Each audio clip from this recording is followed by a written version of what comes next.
Hi, I'm Haven Paul. This is On the Wall with ANNEW. I'm here with Mark Ferrell from the Draw on Law. How you doing, Mark? I'm doing real well. How you doing? I'm fantastic. Awesome. Fantastic. Thank you. Tell us a little bit about yourself, your background, and the mediums you like to work in. Okay, well, I'm basically from New York. I grew up there, went to school in Kansas, fell in love with photography, and that's where I live, right in photography. Nice. All forms of photography, teaching it, doing it, darkroom work with film, digital. Oh, with film, that's unusual. Yeah, well. These days. Well, these days I'm kind of happy to get back to it. Sure. To be totally honest, because back in the day when they were developing technology, I was there. I'm that old. And we do a piece photomechanically, they do a piece digitally. And the photomechanical piece was always better. Sure. But because of the expense, it got to a point where technology was going to define quality rather than quality bringing technology to its level. And that's true. And I quit at that point. But the technology doubling every 18 months, and it's been some time, so it's kind of got to a point now where it's usable. Yeah. So are you still exclusively film? Not yet. I haven't really made the transition back to film yet, and I don't think it'll be a complete transition. So you'll dabble in both? I'll be dancing in both arenas. Okay. Nice. Can you describe the first time you knew that creating was something you wanted to do? Yeah, I was at the World's Fair in New York in 1964 on a class trip. Really? And I took a photograph of the Unisphere. And I said, I like this. Then I started photographing some of the girls in school. I said, I really like this. Nice. So I was kind of hooked. And then when I went to school in Kansas, there was a photographer who was the photo editor of the Topeka Capitol in Topeka, Kansas. And he was also but a Sports Illustrated photographer. And he was traveling with the team a lot because we had Jim Ryan on the team. And I got to know him really well. And sometimes he tossed me a camera at the track meet and I'd take some photographs. So. Oh, very cool. I didn't realize 1964. That was World's in Fair. high school. Okay, very cool. Oh, really? I'm that old. Very cool. Are there any routines or rituals or like research that you put into your pieces? I've seen your pieces and they're stunning. You have really great panoramics. Well, I think from my years, I spent 24 years in dark rooms in New York, Los Angeles, and San Francisco doing top-tier color work. And just by seeing all of that imagery from all of the iconic photographers that we were working with gave me a real good sense of composition. So when I see it, it just sparks something in me. I just capture it. So it kind of comes natural to you. You see At this point, it's reflexive. Okay. At this point, it's reflexive. I don't go through any rules of thirds or anything like that. It just, for you, look it happens for leading now. lines. I just look for it, and boom, there it is. Nice. Yeah, that shows up in your work really, really well. I know there's a piece here in the gallery that really stops everybody in their tracks every time they see it. And it's that shot of the river down there. It's beautiful. It's beautiful. Well, thank you. I'm happy about that. Yeah, a lot of people are. Now you're working on the emerging artists. Yeah, it's a group of kids that it's kind of evolved, actually. I started with a group of kids that were friends of friends, and one of them was being tutored to help graduate from high school, and he brought some friends to a gallery, the gallery show that I was doing in Kakana. And he was a writer. His friend was interested in graphics, and then another one of his friends was interested in photography. So I had them bring some work to the gallery, and I looked at it.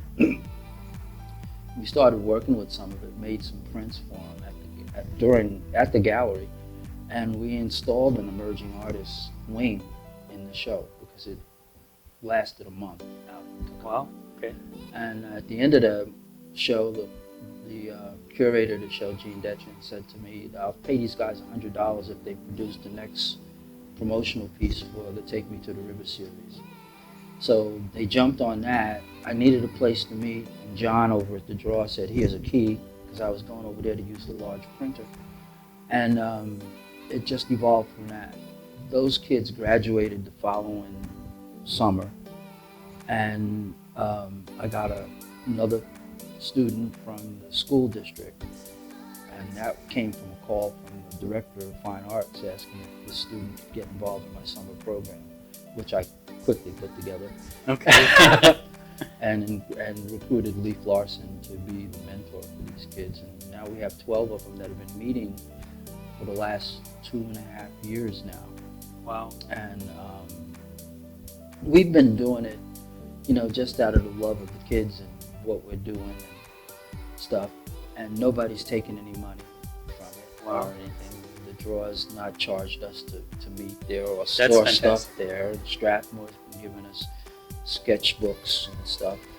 And Richardson's has offered to help out. And the Refuge Foundation for the Arts has picked us up as one of their programs, so now we're a 501c3 and can actually take donations. That's fantastic. So if you want to write a check, where can they send that to? The checks would have to be written to the Refuge Foundation for the Arts. Okay. But in the memo section, they would put emerging artists. Okay. Do you have a website for the emerging artists? Actually, we do. We're still working on the donation piece, so to route the money to the Refuge account. But it's emerging artists, that's artists with an S, foxvalley.org. Okay, we'll put a link up here for you. Or emergingartistsfv.org, actually. Okay. All right. Okay. We'll get that for you. And you can read a little bit about what's been going on there, and we're going to be doing some housekeeping on it and bringing it a little more up to date, because it's been there for about a year, and we really haven't done much with it because, well, we weren't really organized, to be totally honest. Okay, but you're getting that together. Well, most times you do stuff out of passion. Passion oftentimes has no structure. That's true. And you want to give everything away, but that's not the way the world works. Leif has shown tremendous dedication and commitment by sticking this out for 2.5 years and not taking a penny. Nice. And I wouldn't expect that type of a commitment. That's fantastic that you guys are out there doing this kind of work. It's not work. When you exercise your passion, you don't work. That's true. That's why we have no clocks in there. Because we're doing it all the time. Nice. And I have kids that come in that are interested in photography that I'm coaching on the side, and it's time to put a photography pod together. So when the kids have their show next June 14th, that's about 4 weeks from now, at the draw, we're going to open up enrollment and develop 2 more pods, another drawing class and 1 photography class. Great. Mostly because now that we're a refuge program, I have access to 11 acres and some buildings, and I can put a dark room out at the refuge, which I'm working on now.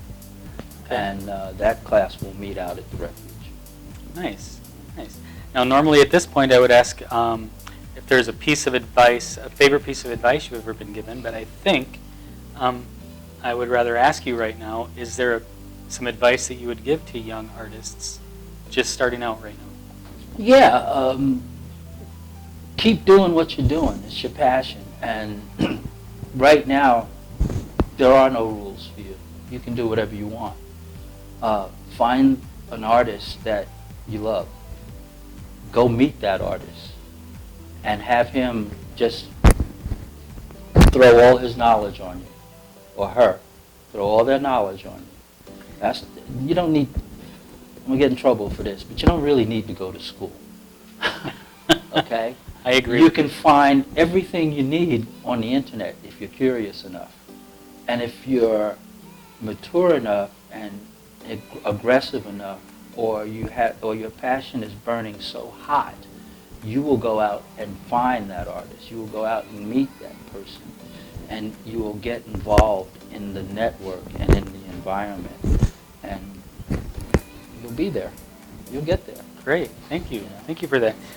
Is there anything else you'd like to talk about? Any shows coming up or events? Well, tonight, which is what's today's date? The 17th? Yeah, the 17th. The kids are going to be resident artists at Mud and Prince. Okay. For the art walk, Art on the Town. And in 4 more weeks, on the 14th, they're going to have their show at the Draw. Okay. And then there's also Art in the Park in July that they'll be a part of. Oh, that's So great. these kids Well, are they're going to getting, get great exposure. they're getting involved, and we're treating them like regular artists. They came in last Wednesday night to Mud and Prince, and we had a nice long conversation about how they shouldn't give their work away. And we had some talks about pricing. That's important conversations to have, I Yeah. think, for all of us. Yeah, and I mean, as you grow, your price should increase because the quality of your work should increase. Sure. You know, and a lot of the artists that you see who are pricing their work in 4 figures, maybe you're not there yet, you know, if you're just starting out. Sure.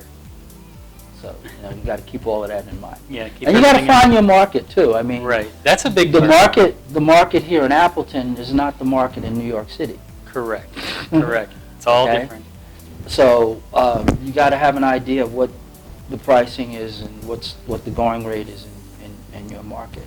So there's a lot of research to it. It's not just something that you just say, oh, I think I'll charge this.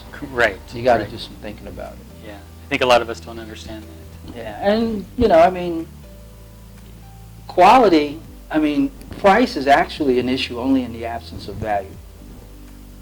Yeah. That's kind of deep. It's not really. I mean, if you value something, you know, you're going to hold it in high esteem. And somebody's going to really have to pull to take it from you, right? Yeah, that's true. I get it. Your art's the same. That's okay. Good. You know? There's a lot of emotion and personal. It's personal. You know, it's people say, oh, it's just a drawing. No, it's not just a drawing. It's not. No. No, it's not just a photograph. No, it's a piece of you. Yeah, and part of it is because we're living in an age where everybody goes directly to the thing that they want, the result. You know, we're always result oriented. But it's not about the result. It's about the process, journey. Yeah. Like It's you were about saying the yesterday. journey. It's Yep. the journey that's important. That's true. You know, because when I was running track, the first 2 weeks of practice were brutal. I mean, I couldn't walk. I could run, but I couldn't walk. And my mother would actually come to me and say, well, if it hurts so bad, why don't you quit?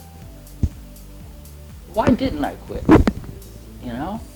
Because I had a vision of something that I wanted to do, something that I wanted to achieve, and this was part of the process. Part of the journey. You know? But you know, like when you're standing on that metal stand and you bend over and they put that metal around in that, you don't remember that pain that you had the first weeks of training, because the pain of change disappears when the benefits arrive. Oh, can I use it as a quote? Yes, you can. I'm I going stole to. it from somebody else. You can steal it from me. Awesome. Mark, is there some place we can go look at your art? More. Yeah, I have a things? website. It's called iPhotograph. And there's no .com. It's iPhotograph. Photography has its own domain, photos. I.photos is my website. Okay. I.photos. Okay. We'll put that up for you. Okay. And thanks for stopping by. Hey, that's what I do. Okay. Thanks, Mark. Thank you.